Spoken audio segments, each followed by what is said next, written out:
This conference will now be recorded. 22-year-old for you. And I ended up accepting a position at Laval University in Canada. And that was basically my first introduction to fish, like in any capacity. Before that, fish were just something you ate on special occasions. But like that PhD degree basically allowed me to study life history of Atlantic salmon, life history questions in Atlantic salmon. During that degree, I developed an interest in quantitative disease research, quantitative research, and I started applying for different positions in quantitative biology. And I got a postdoctoral position at the University of Chicago, studying disease ecology in insects. At the time, this was called the gypsy moth. Now it's called the spongy moth, and I essentially switched from fishes to insects. I then did a series of postdocs. In Montana State University was my first one, and it's kind of ironic that I had to go to Montana to study Australian fruit bats, but I guess that's how the world works these days. And then after that, for family reasons, we moved to California, and I landed a postdoc researcher position with the University of Alabama, University of Washington, bringing back the kind of the fish biology and the disease questions together. So that was kind of the beginning of my ideal job, merging these different fields. Eventually, that led to a position with the USGS of the Western Fisheries Research Center, where I essentially study diseases in Pacific salmonids and herring. And so the center has many different labs, but a big division in the center is fish health. And we have two main facilities where we do that. We have the center in Seattle, and that center is equipped to essentially study anything freshwater. And we also have the center in Marusan, and there we can study anything that is marine. And so we have all these experimental facilities where we can challenge fish with different pathogens, following the different biosecurity protocols, etc., and have the adequate control groups to kind of compare against. In our group, there's like, these people are essentially the principal investigators. So we have a range of expertises from microbiology to immunology, toxicology, virology, and histopathology. Paul Hirschberger is the director of fish health, and he's kind of a jack of all trades, expert in marine diseases. And I'm kind of the quantitative person. I help a lot with the statistical and mathematical analysis of data. So like herring is kind of new for me, but I think I have some reasons why it's important to study herring. And one of the things that I want from you guys is to tell me if you think of like any other reasons. So herring are forage fish, and that's important because essentially they are linking these different trophic groups. Essentially, herring eat anything that is smaller than them, and things that are bigger than herring eat herring. And so it's really important for ecosystem function. I don't think I need to go into detail about this, but herring are also important primary producers, especially during spawning. Everything seems to devour herring eggs when they spawn. As fisheries, and I mean, herring are really important for fishery. You know, they have cultural significance, and they provide traditional land connections. They provide subsistence, and they're also important for commercial fishing. And I think I have some photos here of different types of herring harvesting. More and more, I would argue that herring are a model for monitoring environmental health, and there are model fish species to do that, and that's because we can do broad demographic surveys with aerial surveys and also with boat surveys. We also have different methods to conduct field experiments. And as I was saying earlier, we also have laboratory facilities to conduct like causal research. Is there any, given that the group is relatively small, is there any other reasons that you think that are important? I got them all. That's awesome. So here's my case for why should we study infectious diseases in herring. And I'm going to show data for these three reasons. The first reason is that parasites and pathogens are essentially part of the landscape. They are endemic and they're part of the landscape that herring inhabit. The second reason is because these pathogens and parasites can have a wide range of health impacts. It can be something from nothing major or like very severe health impacts. And the third reason that I think is important is because these impacts depend on some environmental conditions, and that is important for the upcoming climate change or the ongoing climate change conditions that we have. So just to provide a little overview of the diseases that affect herring, I'll start with the minor diseases. And these are diseases that are least frequent. They can be severe, but they're not necessarily very frequent. And so an example of that is this bacteria here that causes ulcers, internal, and can kill the fish. We also, I was just mentioning to Scott that there are some worms that have these mouth parts that attach to gills and essentially asphyxiate herring. Those are not very frequent and they're not very well understood. We also have some diseases that are fairly common and like frequently observed, but they don't seem to have a lot of health impacts. And so the classic example of that is the anisakis worms that we find. Essentially, every fish that you open up has these worms. We also have copepods on herring, and I want to show some data for that right now. Wow, that is really strange how the colors are kind of off. But every year we see this change in intensity of infestations. You can see that it kind of peaks around August. And during that peak, it's also essentially every single herring that you sample has these copepods. So it's fairly common and prevalent, and it happens every year. But then when we go into the lab and we do experiments, we see no significant impacts on mortality. There's little or no observed tissue injury. In fact, we've seen herring in tanks like feeding on these copepods that get detached. There are some potential sublethal impacts that we haven't studied yet. But essentially, there's nothing serious that comes to that impacting the health from these copepods. And I just want to say, these are pretty serious infestations. Like, look at that fish. And in fish species like sockeye salmon, only 3 of these copepods can kill a fish.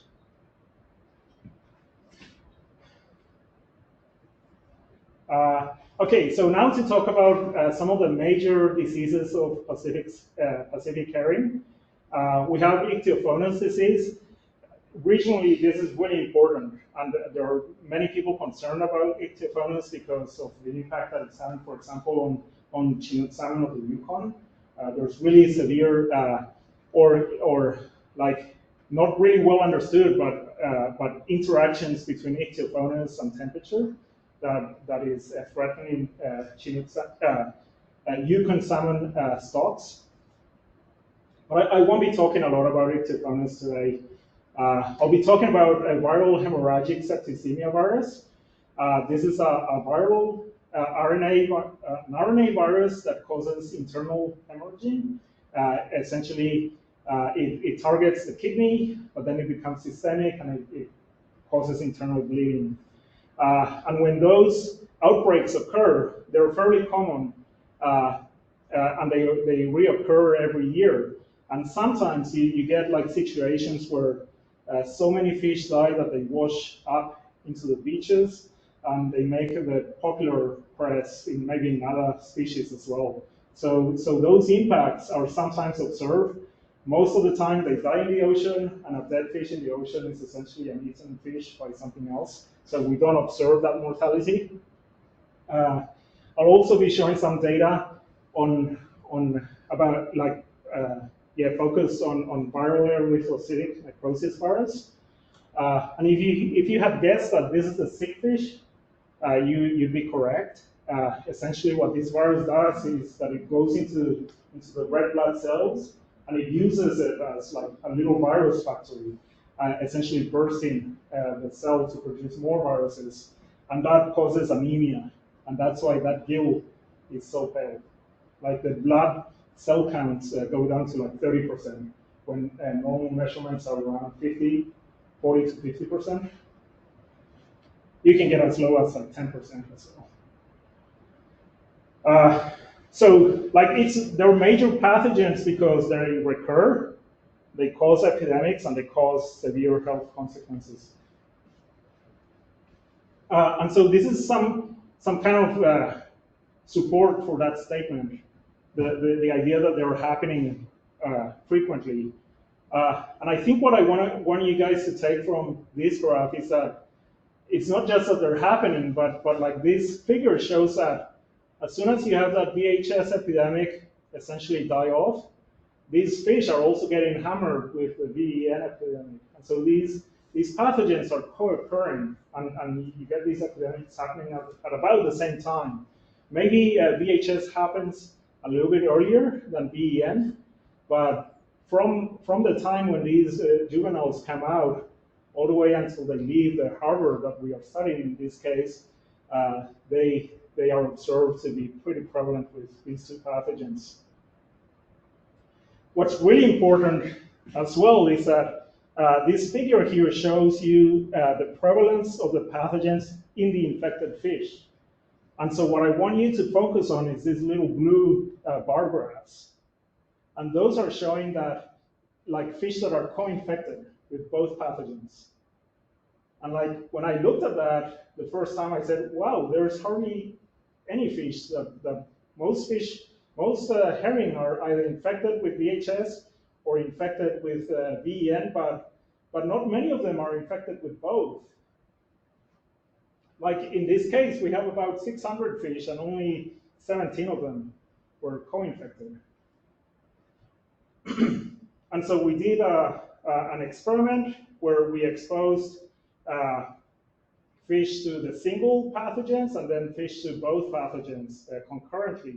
And so black is VEN, red is VHS, and blue are the co-exposed fish. And you can see that VHS, the red, mortality starts pretty fast and it gets pretty high. For VEN, mortality is kind of delayed. It only starts up to like starting from like 9 weeks after exposure. But then look at the blue, look at the co-exposed. Those fish, they're exposed to both, and they're showing higher mortality rates than the singly infected cases. And so this is telling me that maybe the reason why we don't see a lot of these co-exposed fish out in the field is because they are dying, and we just don't see them. But with your co-exposed fish, your next slide, is the blue not the sum of the red and the black? Nope. How close? It's because check out the black here is 0. It is 0. And the red is about whoops, 6%. And then once VN kicks off, it's it's larger than the gap between the red and the blue. Yeah.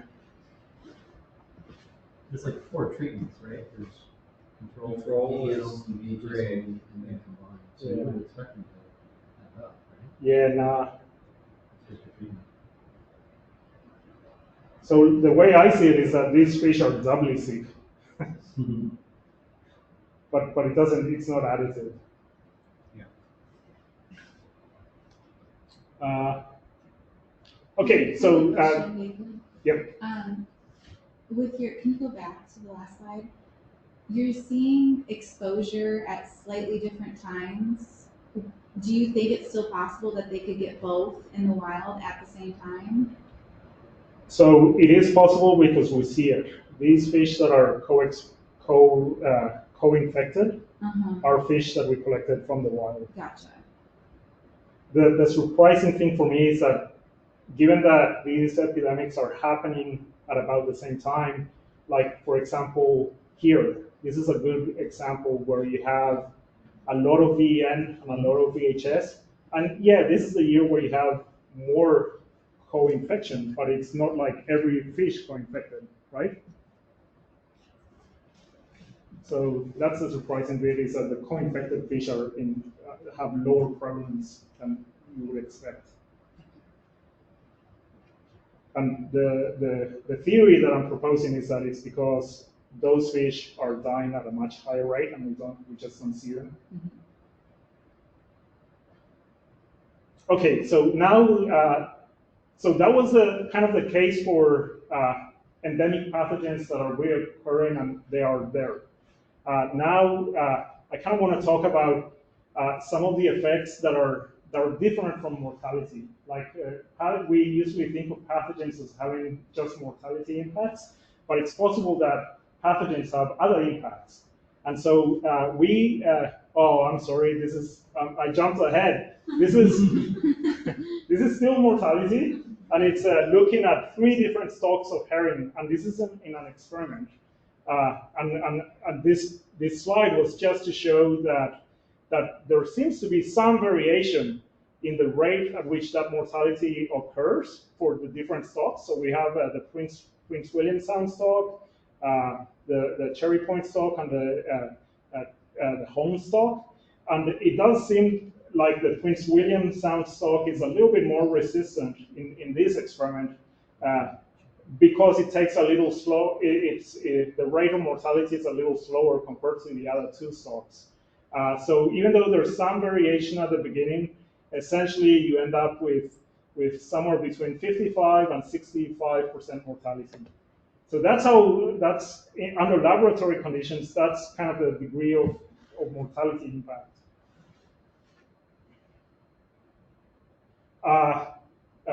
And then the other kind of piece of evidence for why these pathogens are important to study is because they're everywhere. So like in all of these different sites, when we survey for VHS, we see some degree of prevalence. And so this is kind of dependent on when you're sampling, but like it is striking to see that in all the sites that we sample, we detect it. Okay, so now we're talking about different health impacts. And the way we have been approaching that recently is to measure the effects of infection on the swim performance of these fish. And so we do that with this swim chamber. And essentially what we do is that we take a fish that's been exposed to VHS and a control fish, and we put them in this chamber. And that chamber serves as a kind of like a treadmill. Like you can control the water flow that is pushed through the chamber, and essentially you measure the time that it takes for the fish to fail the swim test. And that's the figure that you see here. And so on the y-axis, you have that failure time, and on the x-axis, you have the days since the fish were exposed. And so you can see that from the beginning of the experiment, the fish that are exposed to VHS are failing the test sooner compared to the control fish. And that effect is held all the way up to like 3 months after exposure. And so these effects are like long-lasting, like an exposed fish on average is swimming, is failing the test 10 minutes sooner than the control fish. And again, if you put this into an ecological context, those fish might get eaten. It's important for their ecology. I can't prove that, but it's just like kind of common sense, I guess.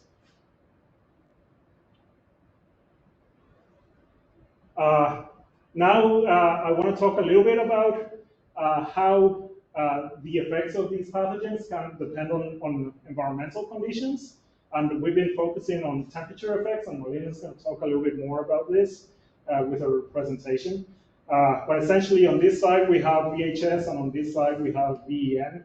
And what's interesting in this system is that for VHS, we get a lot more mortality under cold conditions compared to under hot conditions.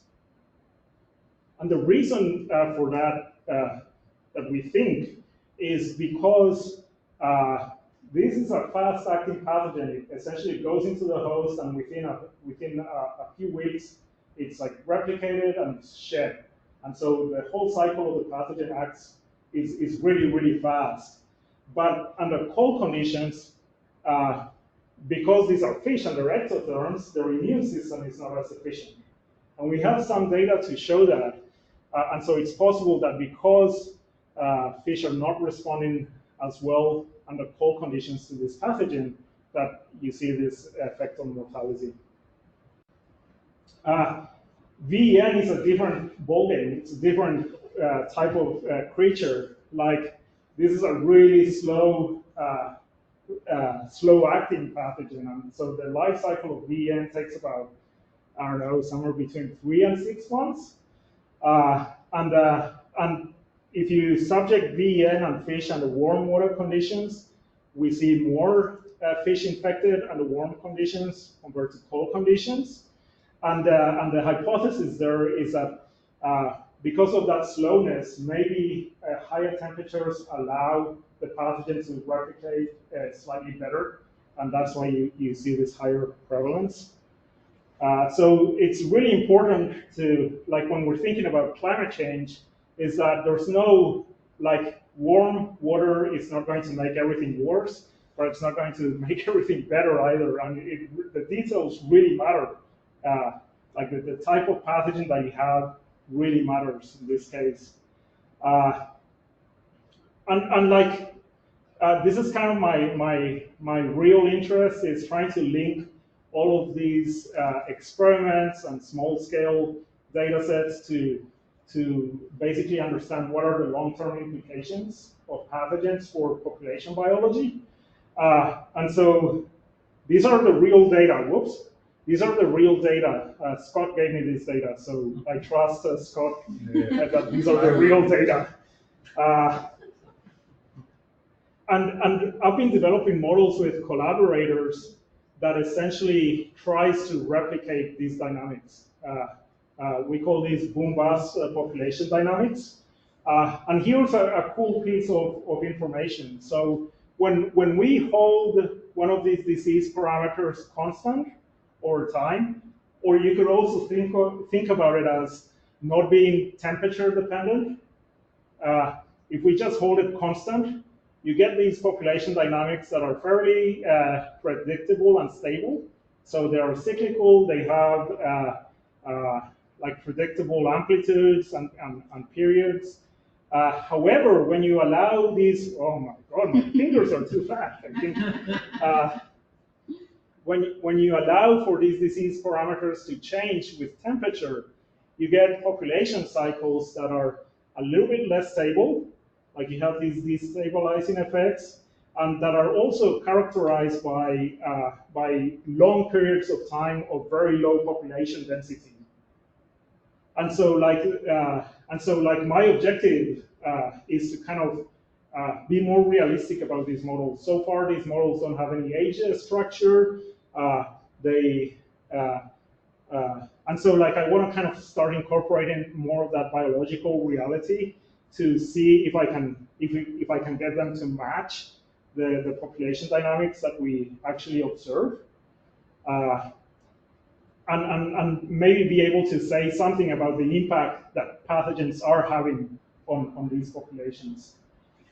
So I'm just going to conclude my little bit by saying that endemic pathogens can cause recurring infection in herring with diverse health impacts.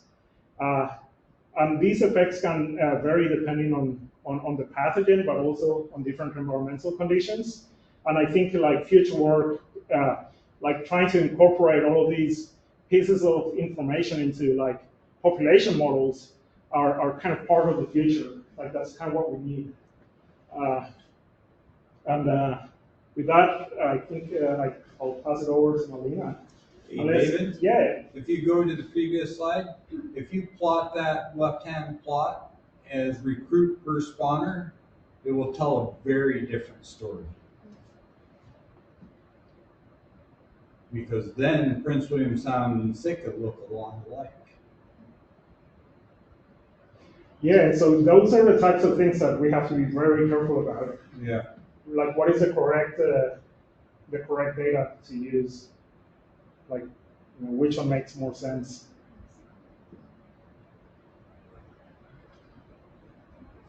Sorry. Cool. No, any other questions? All right, take it over. All right, we need some materials, I think. I actually have a question. I just need a little more think time. Yeah. When you were talking about the temperature mediated, the one for the really bloody one was mortality, but the one that causes anemia was, I think it was just like prevalence. And did you see similar temperature mediation of mortality in that one? Yeah. We don't know yet. Okay. We only have prevalence, and the reason is this is a good reason here. Be nice to those online and repeat the question. Could you repeat the question? I think you gotta repeat it with the microphone, but I can repeat it to you, which is. I got it. If you go to the next one, why, or just curious about, I need the visual to know. Okay, so the VHS, you have. Sorry to everyone in the room, but for those online, my question is the chart for VHS, the figure is based on, shows us cumulative mortality and the temperature dependence of that. But on the right-hand side for VEN, it shows prevalence, and I was curious if the same story plays out in mortality for VEN, where there's higher mortality at warmer temperatures, or if that just isn't information you have yet. So what you said last is true. We don't have that information yet. I do want to kind of point out, look, the time scale here is days post-exposure, and we go up to about 50 days. And when you go back to this slide, we see the onset of mortality for VEN starting at 8 weeks after exposure. And so we haven't done the experiment at the different temperature conditions long enough to measure those impacts. We are planning to, though. And so like this is proof that we do get mortality, but this was at ambient temperature conditions. So, yeah.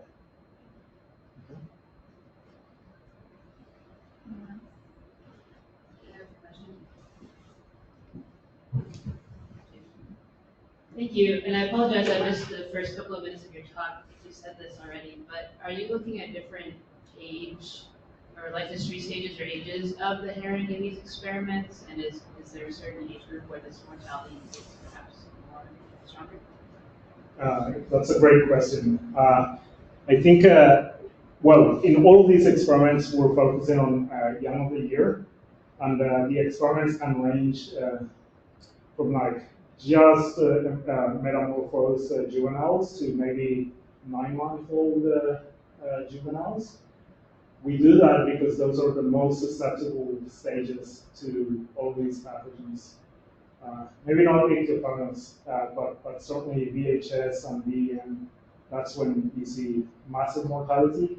As fish grow bigger, they are, it's either more persistent or they need more virus to cause mortality?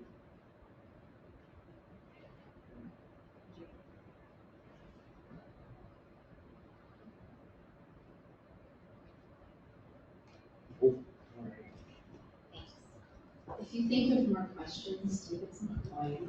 So you'll have more opportunities. That's fine. Okay. I'm not used to using a microphone, so just yell at me if I get too loud or too quiet. Cool. So I'm also pretty new to USGS and new to the area, and when I'm talking to a new audience, I like to give a little bit of my background as a scientist and why I like to study marine diseases. I grew up in Southern California in Los Angeles. I spent a lot of time on the Channel Islands where my dad used to do field work, where other colleagues in his group used to do field work. I've always enjoyed spending time outside, and that really inspired a deep love of the ocean and things that live right next to it. I went to UC Davis for college, and while completing my studies, I also worked as a technician that was focused on finding climate solutions for sustainable food systems. And so I worked in a soil ecology lab. It's not anything oceanic. I spent a lot of time with tomato fields. So those are the two pictures on the top. And this is what a tomato root looks like. These are little fungal mycorrhizae that form associations with them, and as I learned, help tomatoes get water to plant roots even in times of drought. I also worked in a population biology lab and worked with beetles and got to understand natural variability in populations outside of climate factors. And ultimately, I learned that I really like thinking about food systems and sustainable systems, and I didn't like working with insects or tomatoes. After I finished my undergraduate degree, I was looking for any kind of experience that would let me get away from soil ecology and population biology and teach me new skills. And I ended up working on a wildlife ecology project that was looking at the effects of bubonic plague on wild squirrel populations in Idaho, which is a really gorgeous area. And that started that's helped me start thinking about how diseases really shape populations and how they can also shape entire habitats as well through those host relationships. Most recently, before I went to grad school, I worked as a marine biology technician in a shellfish pathology lab in Bodega Bay, which in California is just above San Francisco. If you ever get to visit Bodega Bay, it's a gorgeous town, a lot of crabbing history there, and the marine lab is really cool. I work primarily I work to understand disease ecology for both the commercial fisheries of red abalone and also endangered species restoration for white abalone. And this is a white abalone from the underside. You might be familiar with pinto abalone up here or red abalone in Washington. They're surprisingly charismatic little snails, and the white abalone are really lovely little creatures. They live further down here. They live from Southern California down to Mexico. And through those projects, I got to learn a little bit about how species conservation works, how management agencies work, and how disease ecology really matters when you're making decisions about entire species, harvest of those species. And it made me, that firmed up my interests in marine diseases, because marine diseases are really understudied compared to other disease systems in the world, even though a lot of our food comes from the ocean, and we all have a passion for it here. So that took me to Virginia, kind of parallel to David. I had to go to Virginia to learn about Pacific salmonids and diseases that affect them. But I did my PhD, I finished last year. I studied virus evolution. I focused on a disease called infectious hematopoietic necrosis virus, which might sound familiar if you were at trivia on Monday night. I got to work with a lot of really cool people in the system that use both rainbow trout and sockeye salmon. I got to learn a little bit more about rainbow trout farming, sustainable fish farming, and how disease impacts not only those food systems, but also the conservation concerns for some audits that are either adjacent or overlapping with those considerations. And through that work, thinking about how pathogens can vary, how they vary through time and evolve, that led me to my current work working with David, with herring, on our project that I'll tell you about right now. So the project that currently funds my work, a selection of these herring experiments, is an NSF grant. How many people are familiar with NSF and know that acronym? National Science Foundation. I think that was almost everyone in the room, but the National Science Foundation funds a lot of different science projects across many different ecosystems, habitats, species, a lot more than just disease ecology. But our project is relatively young. It's a 5-year project to understand how herring health is impacted by diseases and how those impacts are going to change or could change under the effects of climate change, which we know are a really big deal for sea surface temperatures and for our coastal species. So today you get to meet me and David, but our team is a lot bigger than us, and we wouldn't be able to do the work without all of these other people on our team. I just would like to point them out quickly because we are a really interdisciplinary team and we're a multi-institutional science team. David, this rough tree is organized according to institution that we're a part of. So David's up here. He's one of our PIs. He's one of our leaders. He introduced Paul briefly. David and Paul and I are all housed under the USGS Western Fisheries Research Center. We also have a number of support staff and interns that we host through the center, or that help us through the center. And then we have 2 other PIs or leaders on this project, Nathan Wolf at Alaska Pacific University, based in Anchorage, and Joe Maheldvik, who's based at Northern Arizona University in Flagstaff, I believe. And through their programs, we're also able to bring students on with these projects to be able to teach them different research methods, and we all get to learn about this system together.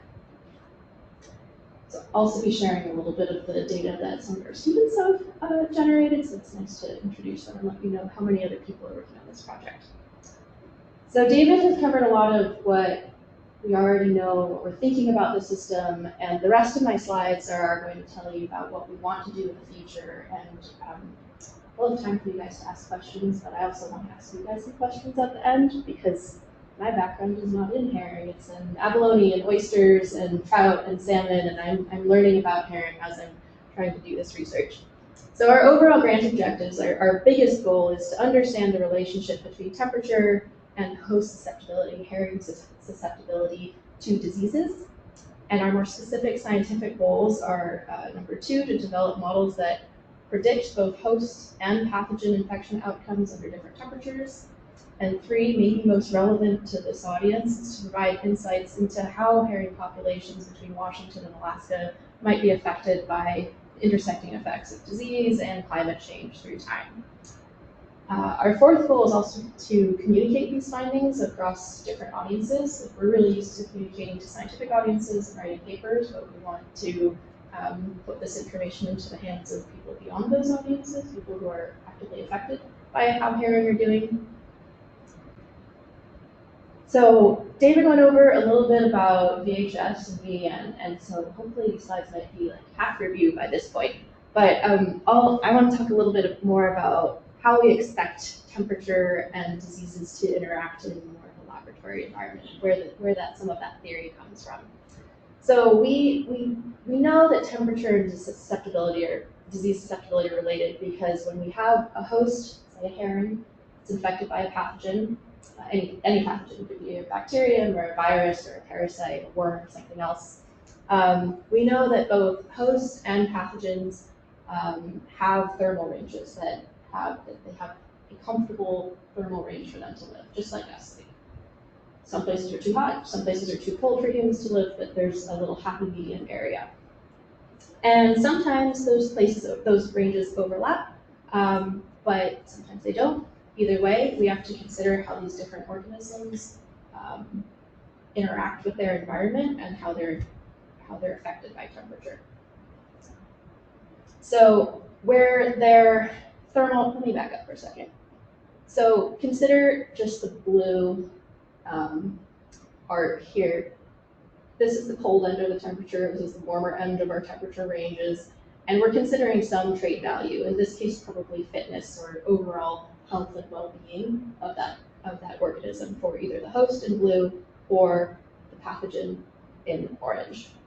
And when we say an infection outcome, we want to know what's going to happen when that host is actually infected by a pathogen. Is it going to live? Is it going to die? Is it going to recover? How are we going to consider it in the greater population of our hosts overall? Usually disease ecologists are interested in the host. We want to know if herring are going to live. We're not as concerned with what the virus is going to do over time. So where these arcs overlap, where these arcs don't overlap, it's pretty easy to predict what that outcome is going to be. So where the host is in its happy zone and the pathogen isn't, the host is probably going to outperform that pathogen. It's going to recover, it's going to survive, we're going to count that as a living fish. Where the pathogen is in its happy zone and the host is not, we expect the opposite outcome. The host might die, or the pathogen, even if the host lives, the pathogen might really successfully multiply, transmit to new hosts, and do really well. But where they are at equilibrium at this little point here, that becomes a lot harder to predict. It becomes random, and that's really exciting if you're a mathematician or if you're really familiar with theory, because you can mathematically predict what happens at random points. You can write a model to figure out what the probability of a host or a pathogen surviving at this point is. So models can only take you so far. They're really helpful, especially when we can't just go out and survey every single fish and say, hey, what did you do this winter? How are you feeling? But they help us get a little bit closer to understanding how the world works. For our project, we were taking that theory of understanding how temperature and hosts and pathogens interact, and we're going to test it using herring. And we have a couple different model systems. Well, we have the herring model system that we have a few different pathogens for. So we have two different temperature pathogens that David already covered that we know affect herring. The first is VHS, viral hemorrhagic septicemia virus, and we know that VHS is a little bit more comfortable at cooler ranges. And on the other end of the spectrum, we also are going to be doing experiments with VEN or ENV. When VN and ENV in this talk are interchangeable. One refers to the virus, and the other one refers to the disease that the virus caused. But for purposes of this, they're the same. ENV is more comfortable in warm temperatures over here, and it's important to test pathogens at both ends of the thermal range of herring so that we can understand if there are other confounding factors that influence how temperature and host and pathogen react with each other. How do you know that that's the curve for VHS, the thermal range of VHS? This is just a theory. You can draw a kind of squiggly different shape, and the theory would still hold. Yeah, we don't know at the point is to characterize that shape. Okay. Yeah, but that's a good point. It could look totally different. It could look really similar to herring or not at all, or it could have a funny wonky shape. So we've talked a little bit about comparing temperature and viruses. How do we actually do that? We have three different ways that we are actively testing virus and herring, and these are the general concepts. I'll give a more specific example for each one. The first one, we can measure pathogen performance in cell culture or in vitro, where we're only looking at how the pathogen responds to temperature through time, and we don't use any fish for this. We use a fish cell line. We can use we do them in cell flasks, which look like this, and this is what a cell layer will look like. Those are healthy fish cells, so you can inject those fish cells with virus and then observe them over the time. You can count them or see how the cells themselves are faring. They can look healthy, or they can start to change their shape when they get sick or slough off and die. And that using a cell culture method is really helpful for just looking at the pathogen. You don't have any other host factors of the fish to consider and confuse your results because they are both It's maybe a little contentious, but they are both biological agents. They both have their separate biological needs. The second way that we can look at pathogen performance is moving from that cell culture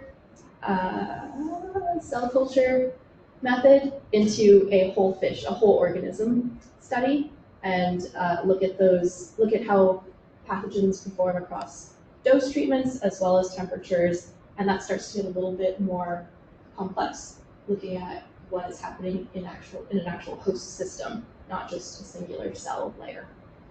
The last thing is to consider how that might translate to field settings. Like I'm really comfortable in a lab experiment, but I know, or in a lab setting, but I know that there's way more factors that actually impact fish and pathogens out in the wild. They have to navigate an entire ocean and inlets and predators.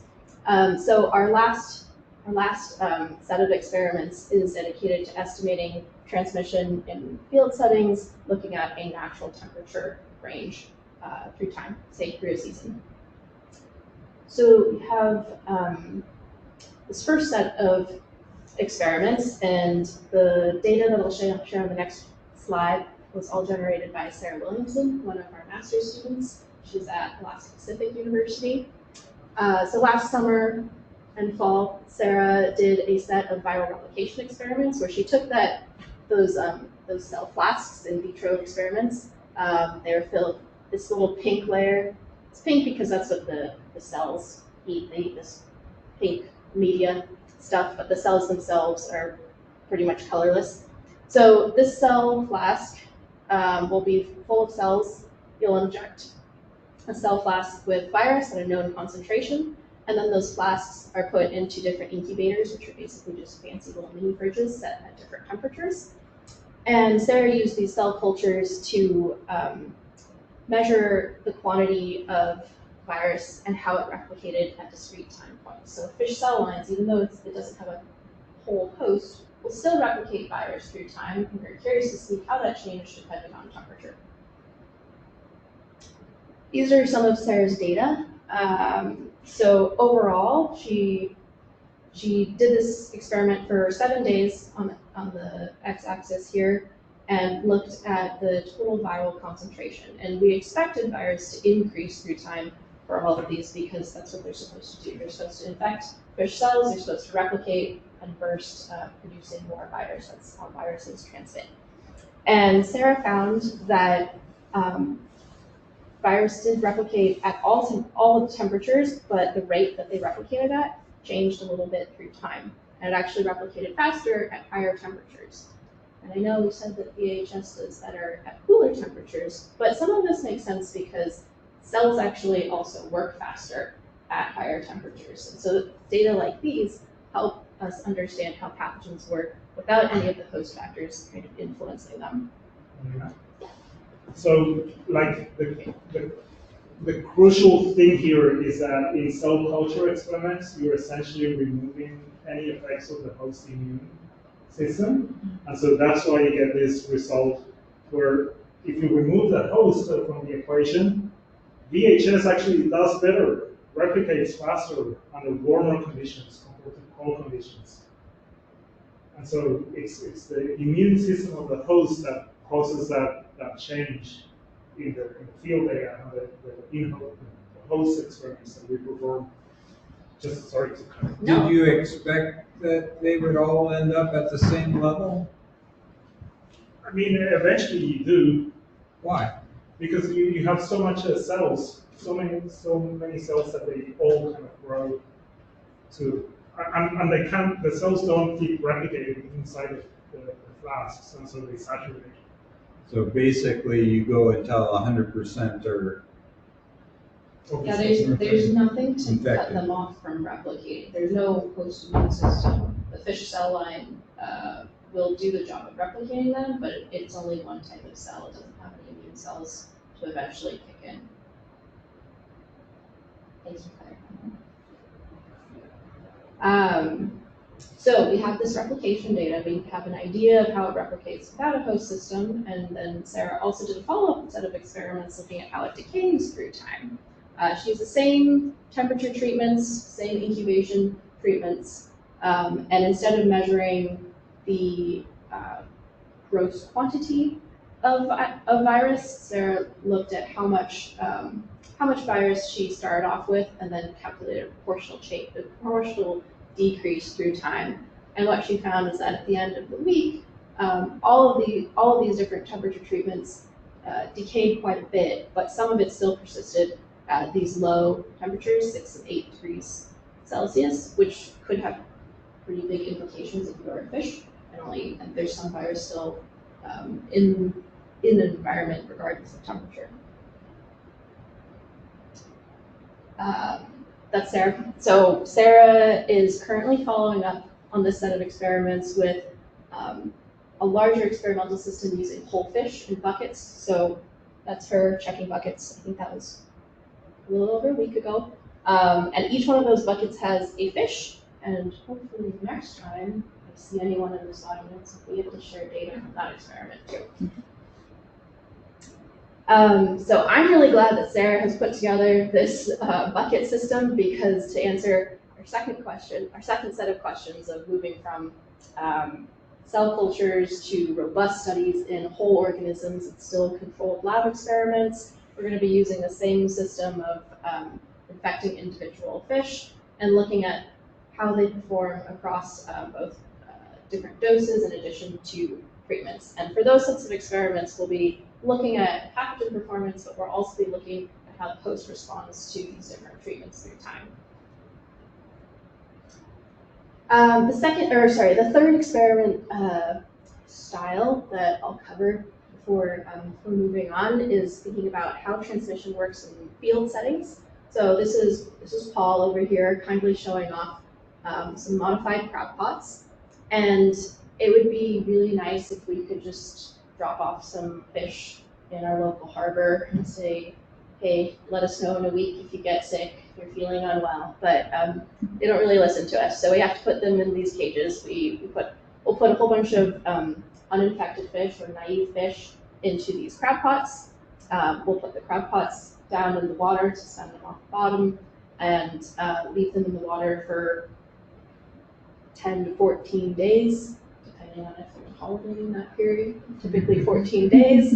And then we'll come back and check on them, and by check on them, I mean pull them out of the water and test each one of them for VHS in this case, and see how many fish are infected, how many of them are out of the total have been infected, and then we'll also take a sample of wild fish that we can catch in the same area, see how many of those wild fish are infected with VHS, and compare the numbers across each other.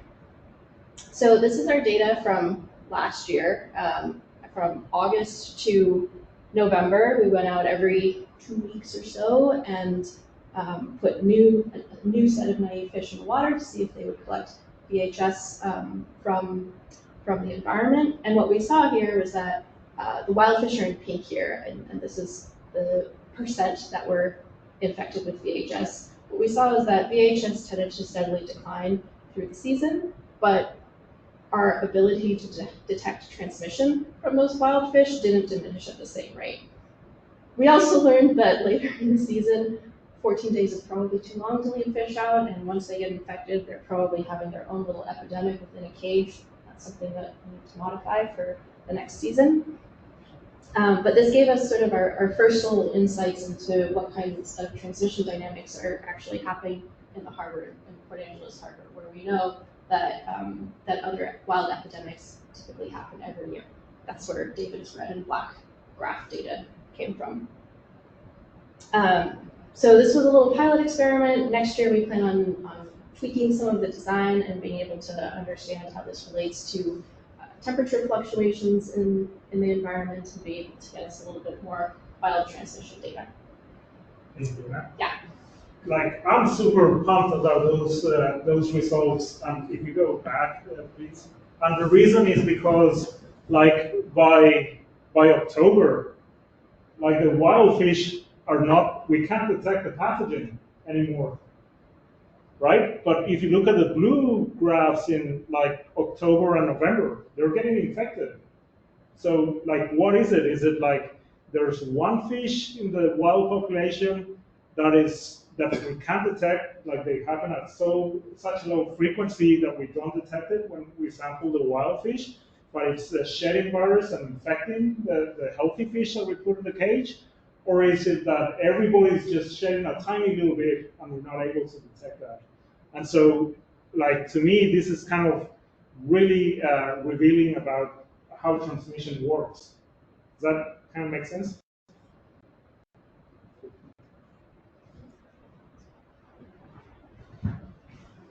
Neat. So all of this data is just from one location.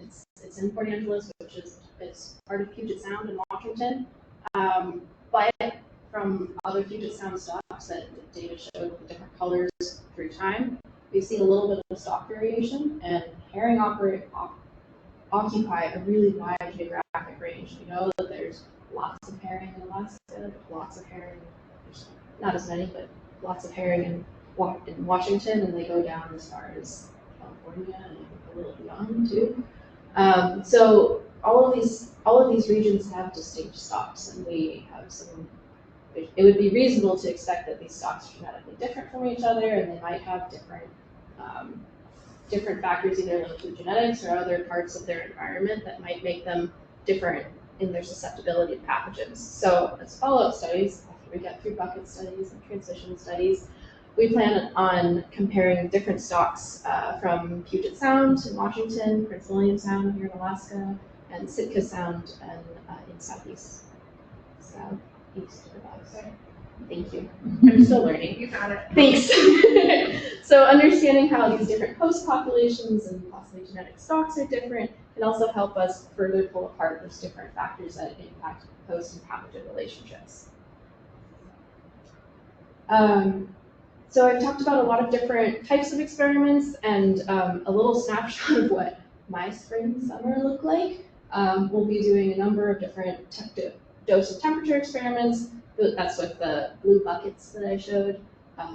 What we call mesocosm experiments, or like small enclosure studies with those different stocks of fish to measure how epidemics can behave. Those will be controlled lab studies. And also our full-scale field transmission experiment to understand wild prevalence and transmission in a wild setting. Those are using those big crab pots, and that's one of our sites in Washington with our trusty dusty rowboat to transport our cages around.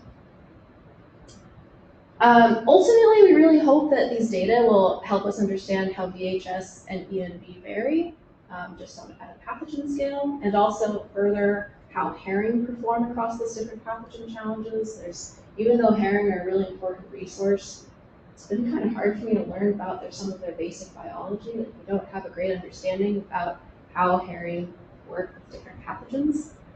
We want to observe and quantify transmission dynamics in wild populations to get a sense of how well we can relate our controlled lab studies to wild populations, ultimately build an epidemiological model that incorporates all of these data to be able to better predict herring disease patterns. By doing all of these, we can hopefully anticipate health challenges across these different stocks and even beyond. And if we build a really good model, hopefully it'll also translate to other systems, not just herring. So we have a long to-do list, but I'm really excited about it.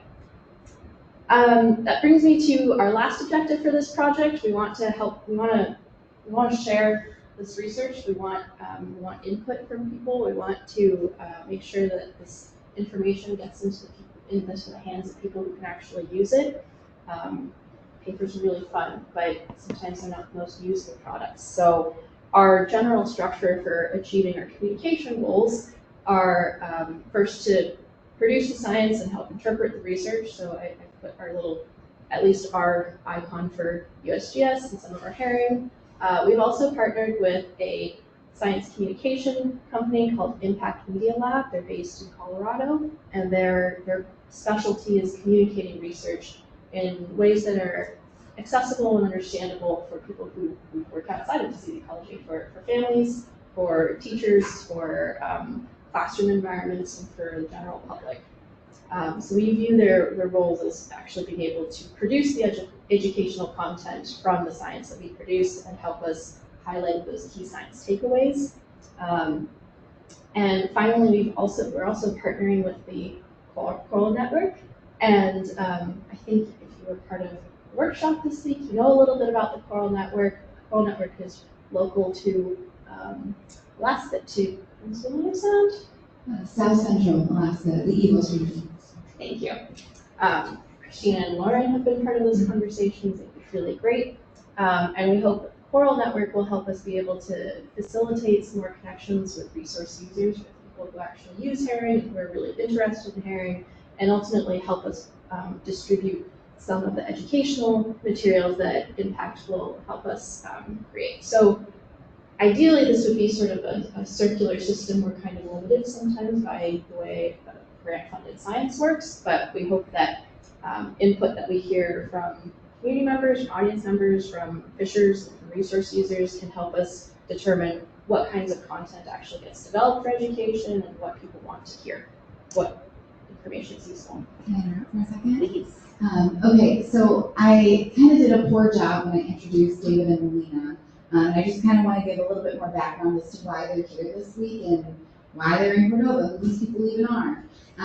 So the Science Center, as one of the partners in the Coral Network, which is the community organized restoration and learning network, we brought David and Malina here to attend the Collective Alaska Native Perspectives training. And this is a 3-day workshop that took place at the Cordova Center this week.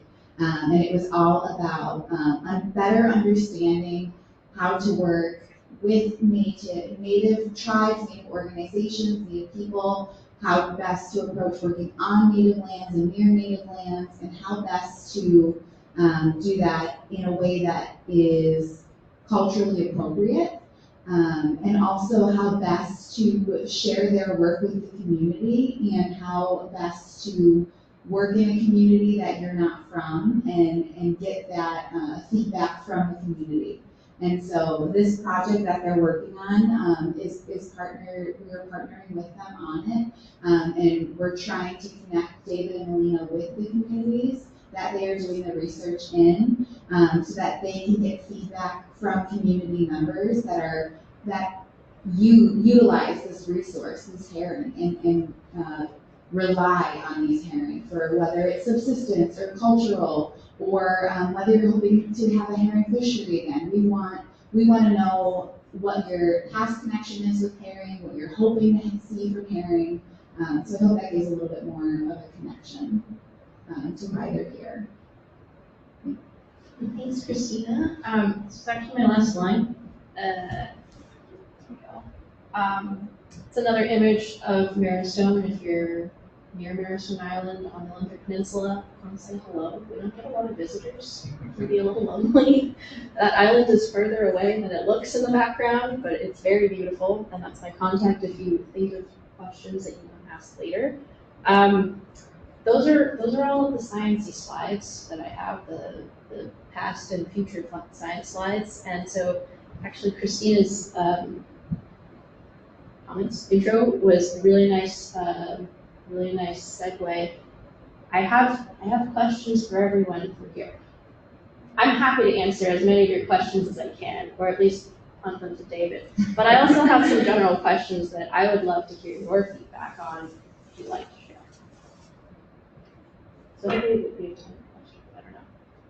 Does anyone have questions before we answer questions? Questions for David or Malina, or both?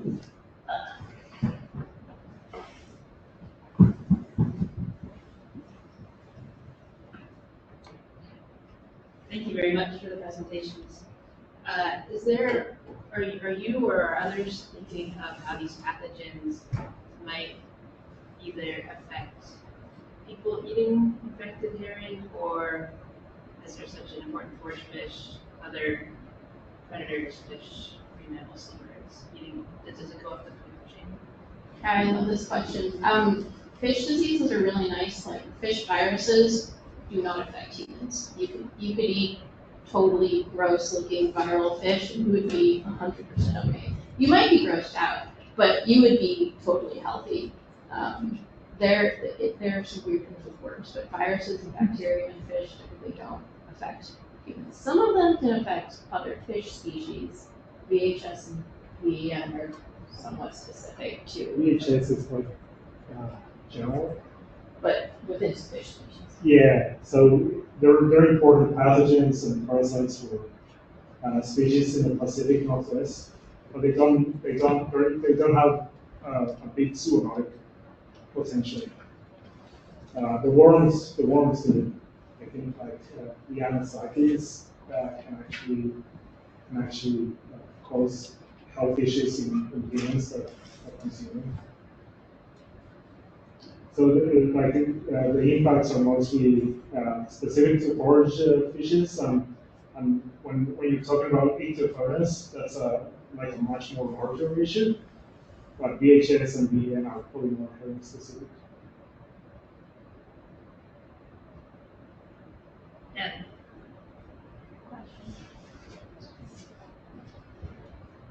It's maybe not even about herring. But the copepod, the parasite you were talking about, we see those all the time on our salmon here. And I think, David, you said 3 of those copepods can kill a sockeye? Yeah. A small. Small, yeah. Okay. Yeah. Gotcha. Not a big one, not a big one. I've seen them before. Yeah. Okay. They're little bloodsuckers, so Yeah.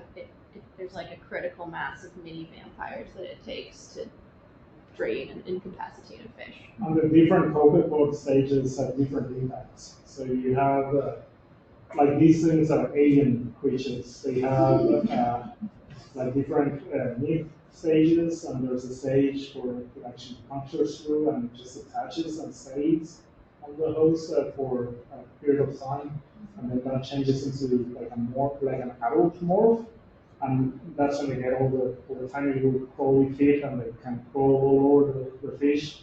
And weirdly enough, they tend to want to concentrate around the head area in herring. My guess is that they're feeding on the mucus membrane that herring produce, but herring produce a lot of it. And that's maybe why we're not seeing a lot of these health impacts in herring. It's because the rate of mucus production maybe counters any harm that we could do. I've never looked that closely at them. Does some life stages have like scrapey? Well, let me find a picture. And also, I'll just ask another question while we're on this. If they're impacting salmon smolt, are they in estuaries? Is that part of their life cycle? Those are your pictures? Well, Paul gave them to me. Those are not. They're not caligus. They're not caligus or arugulus. Yes. Yeah, but that's like alien. Like Ridley Scott took these and made the films from this. Yeah, I thought they mostly had piercing parts. That's like one early nymph stage, and then they become adults, and when they're adults, they look like this, and they can crawl all over the fish. That's what they look like on a fish, and they're not small.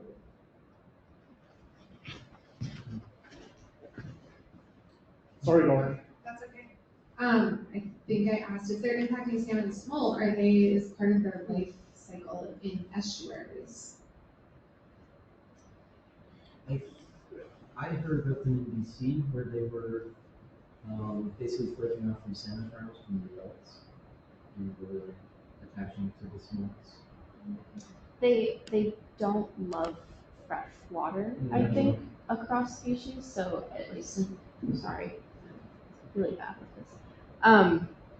In my very limited reading, not work at all. I think like for salmon farms that are open net pen farms and that are really concerned with sea lice, one of the things that they've tried is doing freshwater rinses because an activist fish, especially adult fish, can handle that kind of stress, but it's a little bit too much for a lot of sea lice. But there's, in at least one study, they started to see that sea lice were starting to get better at holding out with fresh water. And so I think if they were forced to, I would guess that maybe some of them could, but I don't think we typically find them there without adult fish influence. So these guys are the sea lice you hear about from salmon farms? They're the same Same genus. So Caligus is a fairly common one. There's that one. Ferris. Leptoceras. That There's a one. PH and a TH right next to And that species is really has a big impact in a lot of salmonids and Atlantic salmon. So yeah, Caligus has a big impact on the sockeye salmon.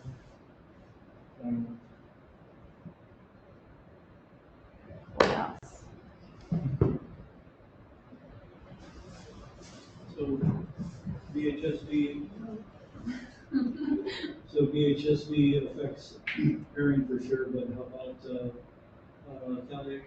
Caliacus pacificus and Cape Cod?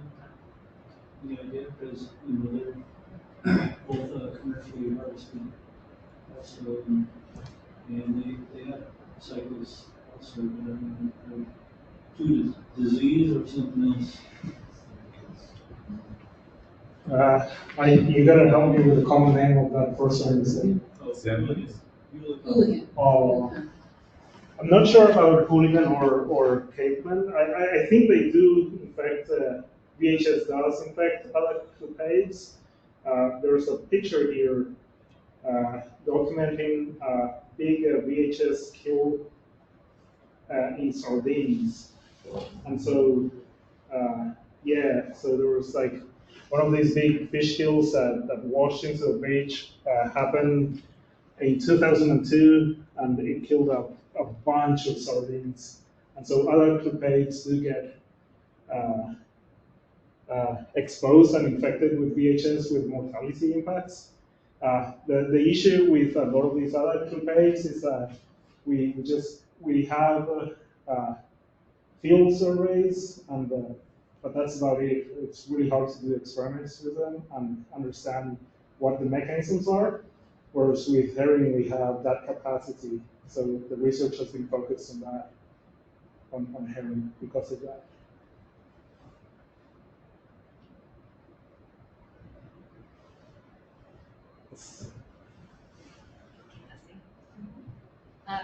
With your studies of temperature and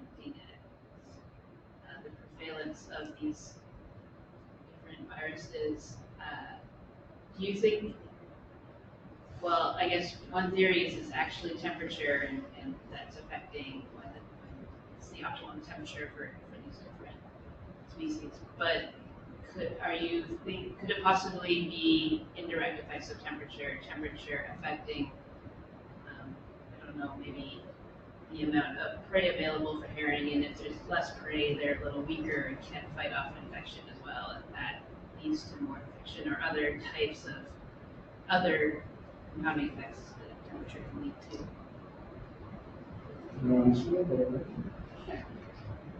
I mean, in the wild, certainly that's a possibility. But I think one big strength of doing controlled lab experiments first is like we can just manipulate one factor at a time. So like we raise these herring from egg, and we know that they're really well fed.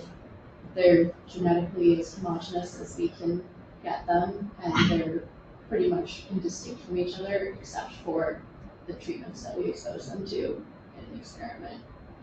But certainly moving to thinking about entire herring populations in the field, you know, here in Petroleum Sound or in Puget Sound, like, yeah, it could be other factors. There are limitations to what you can model. You can only model as good as your data is. So before we get to that step, we want to do the work to understand how they action in more of a vacuum so that we can kind of check things off the boxes.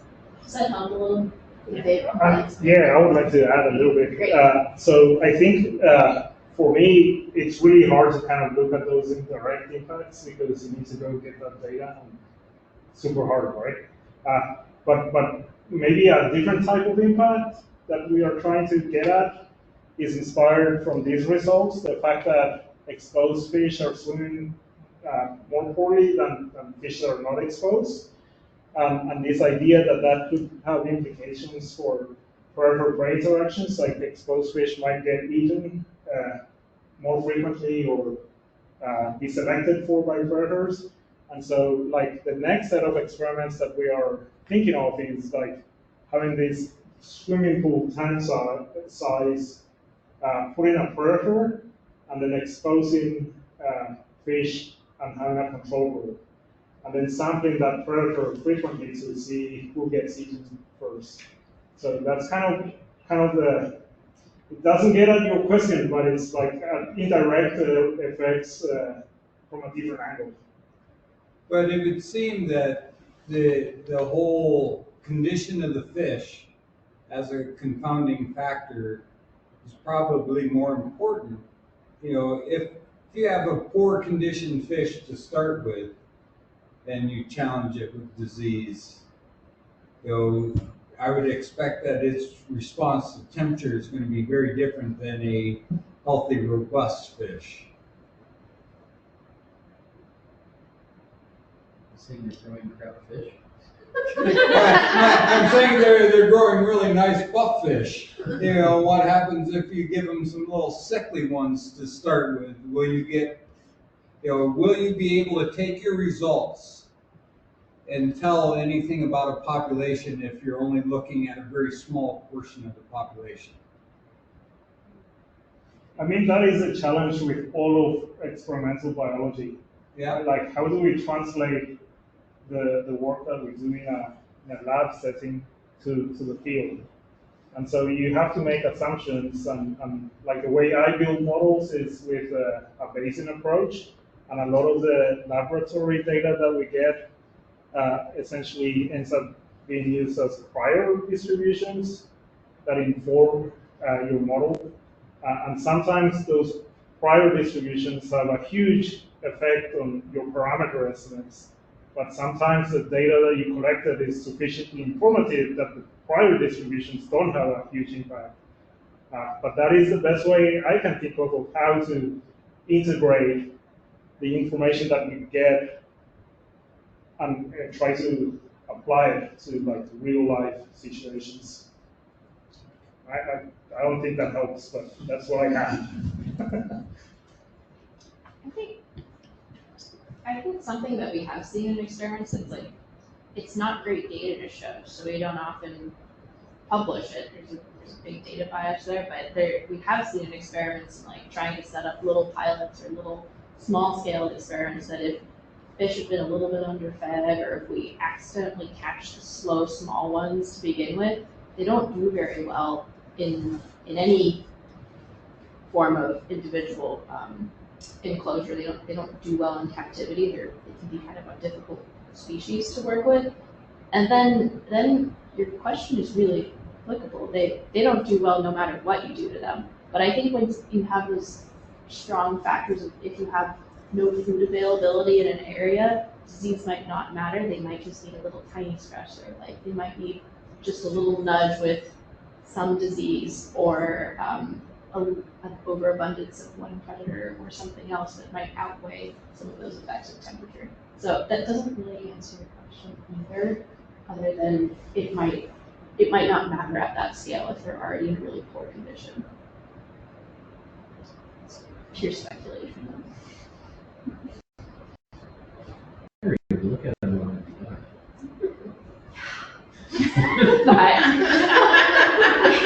They do fine in the ocean. That's why it's really hard to measure stress in herring because their cortisol is always off the charts.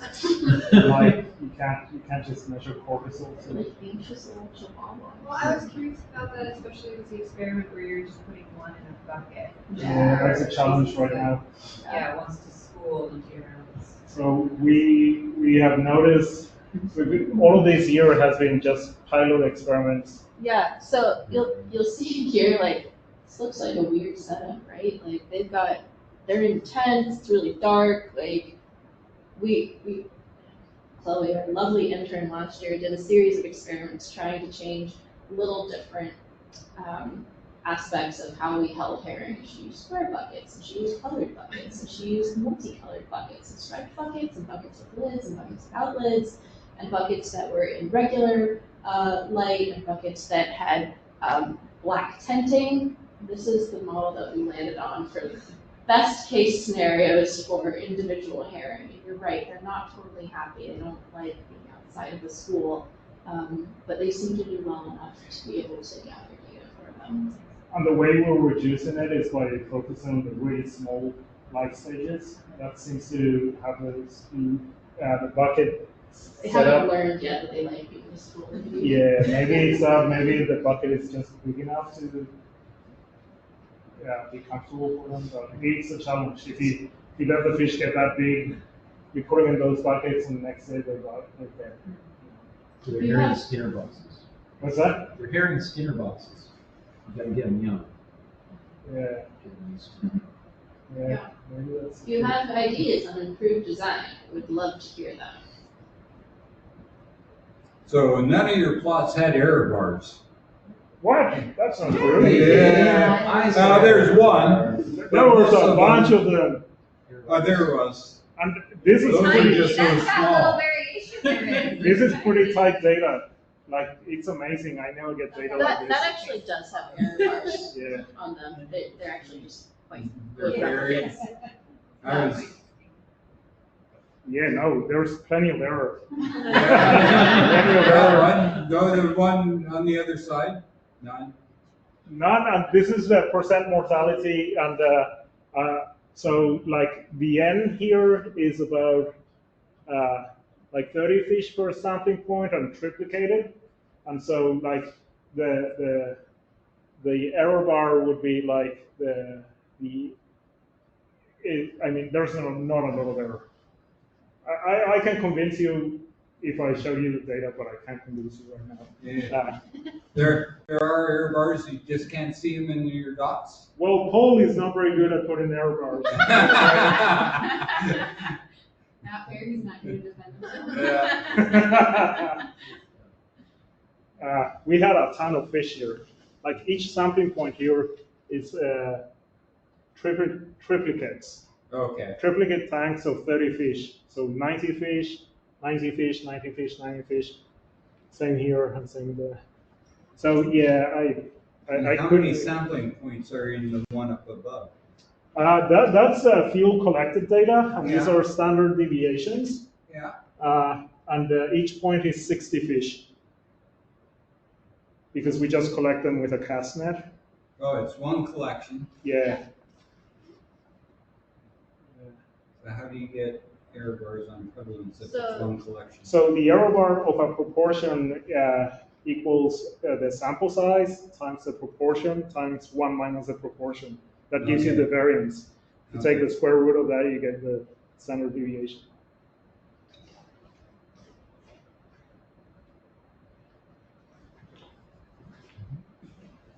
How many people here fish herring or have fishing? What do you do with them? It's mostly for you guys. If someone can go. Bait. Sometimes You you use them for bait? Yeah, bait. Yeah. So if you have a connected fishing game, you can just be at the back door at the right time. I like to follow proper channels. And get on the whiteboard and then the lab. So, any idea whether there's any difference in mortality by sex? We do keep track of that. Nothing has really jumped out. But again, we're working with a juvenile. Like, I have a slightly tangential question talking about the cortisol. There's this thing, I've only heard about it in fathead minnows, like if you grind up a fathead minnow and put the juice. If you grind up a fathead minnow and put the juice in a tank of other fathead minnows, they can smell that their own black dot. I think it's called Stickstoff, terror juice in German. Do you know if herring have that? Can they like detect that? I haven't heard that in herring. I've heard it in some wines. Okay. If you put it if you put a predator upstream from a bunch of juveniles, they can smell. And if you feed that predator, especially, they can smell that. Right. Yeah. Yeah. Okay. Yeah, I was just kind of curious if they had it because I know it changes their behavior and could potentially change predation risk. Which would be so cool. Yeah, cool.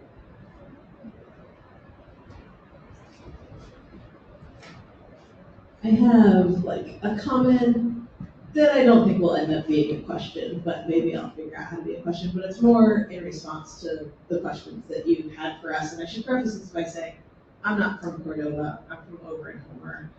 So I do not speak on behalf of anyone in Prince William Sound.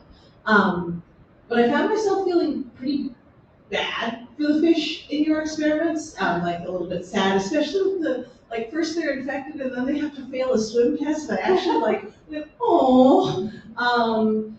And I believe that there's like a lot of good reasons for the research that you're doing. But I guess I find myself wondering around like, how do you balance those ethics of like, you're studying diseases because you want to understand them and you want these populations, you know, ideally to be as healthy as possible and managed as well as possible.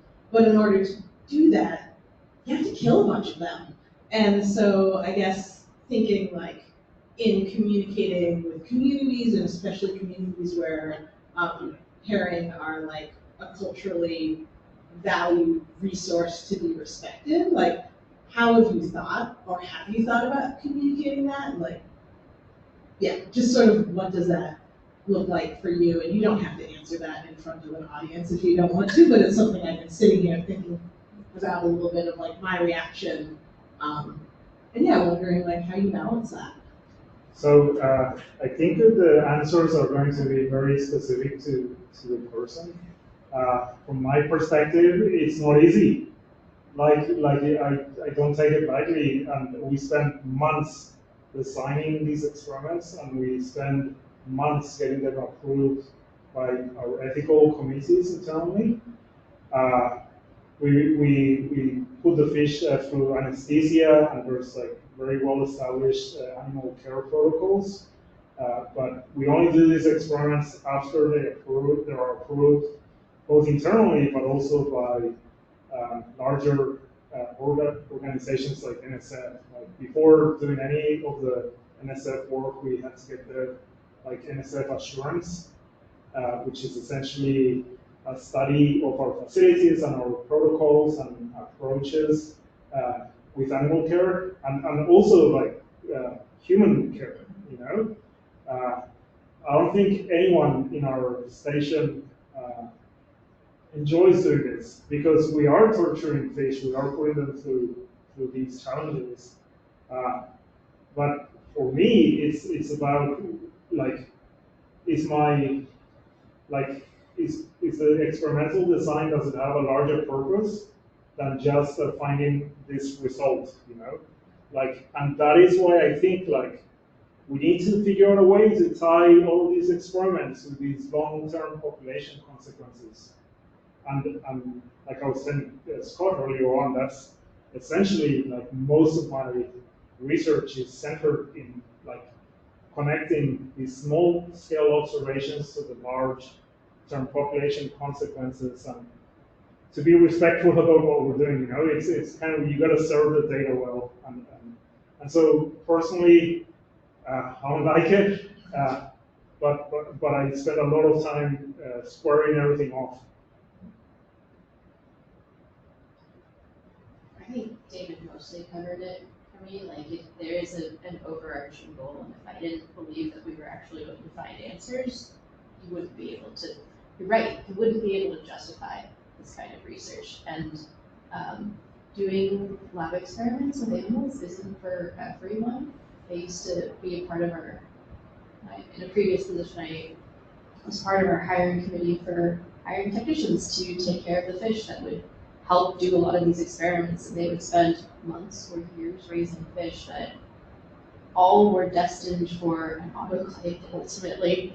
And one of our questions was like, are you okay handling fish? Are you okay euthanizing animals in keeping conditions? And it is something that everybody has to think about and either make peace with or find a different application for your skills.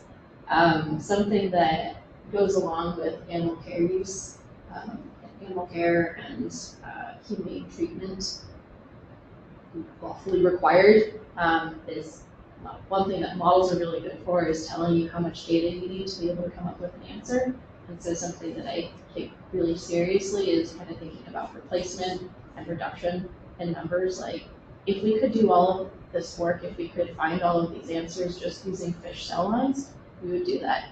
But there are some answers that you can't get because you say, don't have an immune system, or you just don't have enough tools in a given system.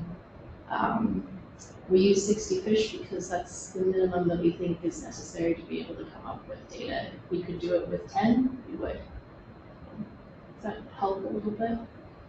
I think like, especially after this workshop, we do have to think a little bit about how to communicate that to people who aren't used to disease ecology experiments. Like, these are pretty standard methods from my training, but I know that they're not standard to think about if you aren't actively working with diseases. I don't have a perfect answer for you. Christina, I think she had a follow-up comment. Yeah, thank you. And I think that was kind of where I was as well, as thinking about, like, as you interact more with communities and are sharing this science, like, how do you build that into the communication so that people don't feel uncomfortable early on and sort of like, I don't want to interact with this because it like doesn't align with my values around how, like, wild relatives should be treated, I guess, was something that I was thinking a little bit about. And it doesn't negate the importance of the science at all. In fact, I think what you all are saying is, like, this is so important that it's worth doing. But yeah, it was just something I was thinking about. So I really appreciate your answers. Those were very thoughtful. I talked to Paul Hirschberger about this, and he's literally referred to them as lab rat herring, and that didn't fall out super clearly from the presentation that they are a direct analog to a lab rat. They're a laboratory grown strain that are grown disease-free to do these experiments on. So they're a direct analog to lab rats, or really our food system and the meat that we eat. And really, a lot of people don't even want to talk about that because it is a little uncomfortable. That is a helpful metaphor to think about. Well, I would argue that it's maybe a little bit closer to the real populations because we do get the eggs from wild stock and we rear them disease-free, but there's that connection that they do represent the stock. I'm going to change the subject completely and Malina, ask you a question. When you were working with ground squirrels and bubonic plague, did you have to get vaccines for that? Good question. I think actually there's not a vaccine for bubonic plague, but instead there are antibiotics for it. So I did have to go through a lot of extra training because in addition to bubonic plague, there's also Rocky Mountain spotted fever and other tick-borne diseases in the area. So the short answer is no, I didn't need extra vaccinations, but I did need extra training to handle mammals and do infield anesthesia and other skills. And with the really big caution of, if you ever feel sick, even a little bit, go to the nearest hospital and tell them that you work with wild animals. And for us, the nearest hospital was 4 hours away, so we took that really seriously. And nobody got sick from an infectious disease. I'll bring it back to your questions that you had at the end. Some people here do fish for herring for bait and stuff. I don't know if you're aware that there's now a commercial fishery for herring again. And actually that plot with the increased prevalence towards the fall is kind of interesting because it looks like it's going to be a fall fishery. And I know they're actually trying to find a market for it as a food fishery. So there might be some kind of interesting disease implications that are not obviously for human health, but for market quality. Yeah, that's a good thing to think about. No, I don't think so. I think it moved forward to Also, I want to say that I know we're over time, so if you feel like at any point you need to get up and leave, please feel free to do so. But does anyone have anything to chime into this discussion? Thank you guys for coming tonight.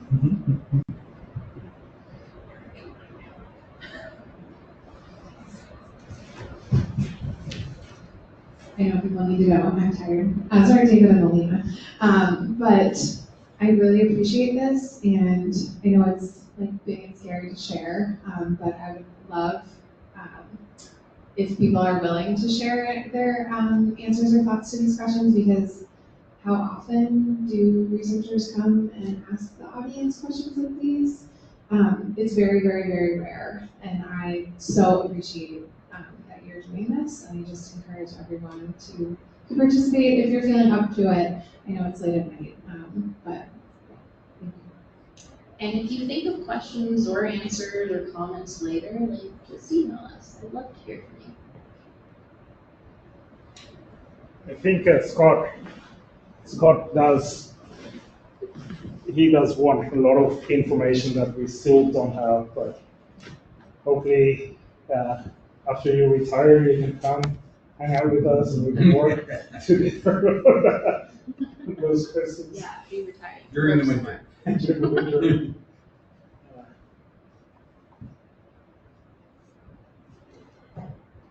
Does anyone know how herring, like salmon are kind of this classic example of cultural, like a cultural species that people revere and respect, and are those same types of like attitudes found with herring? No? It's been so long since there's been a fishery. But many years ago, I remember fishermen talking very passionately about how fun the spring herring fishery was, and how great it was to be out in the sound at the time of the year when everything was coming alive.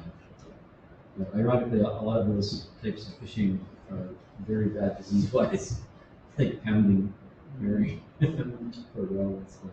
Yeah, I think the roe aspect maybe has a bit more cultural significance around here for the oil spill. I think the roe on kelp and roe on spruce boughs has quite a bit of significance, like you're talking about with salmon, compared to maybe just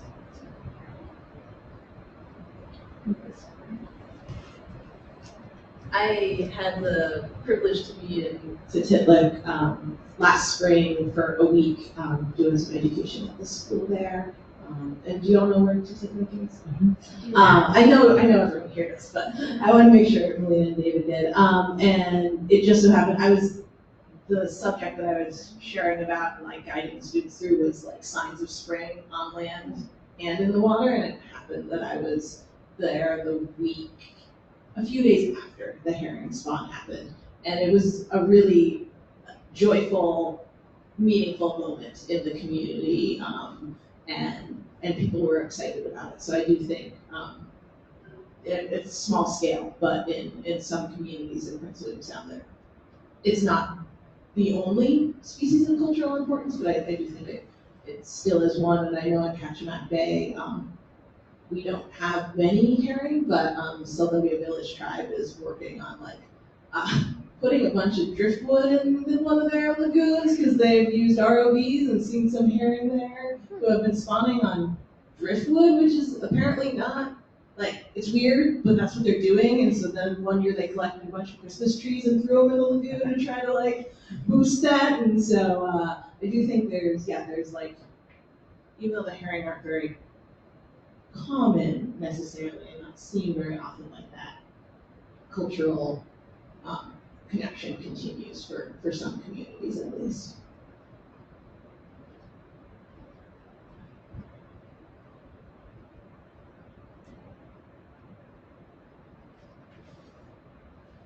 I know in Cordova, when the first herring spawn happens, and maybe it's just because I'm part of the scientific community and work with people who are doing herring work or are excited about herring, it's like this sign of spring, and that it's kind of end of winter and it's harvest time, it's forage time.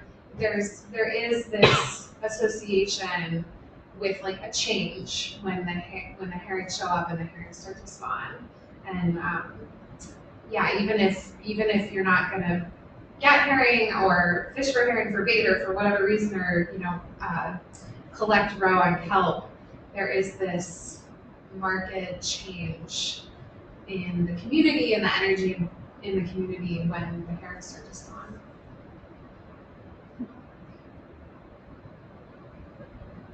A bit like cherry blossoms or like flowers. Yeah, there's this like, oh my gosh, the herring are spawning. Like, how many milk mile? Like, we're all talking about herring. And yeah, like summer's coming, fishing's coming. Like gull eggs are coming. Like you better go out and get bait. Yeah, Prior to the block, there would be tens of whales out there as well, going to town. So it felt like it was a bigger deal. Yeah. And, yeah.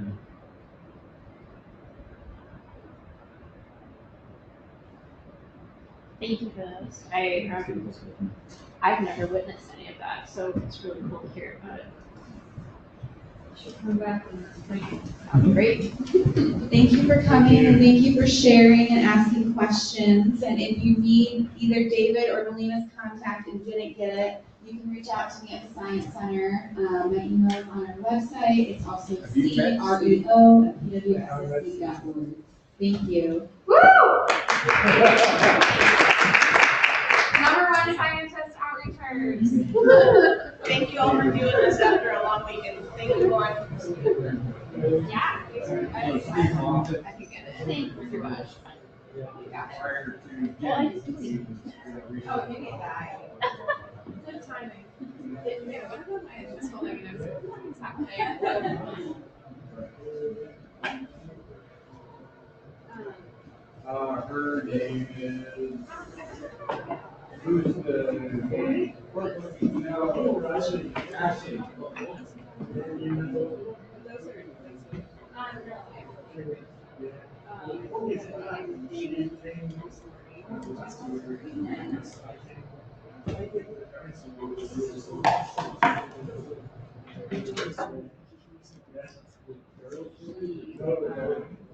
We had a lot of conversations. Super hard work.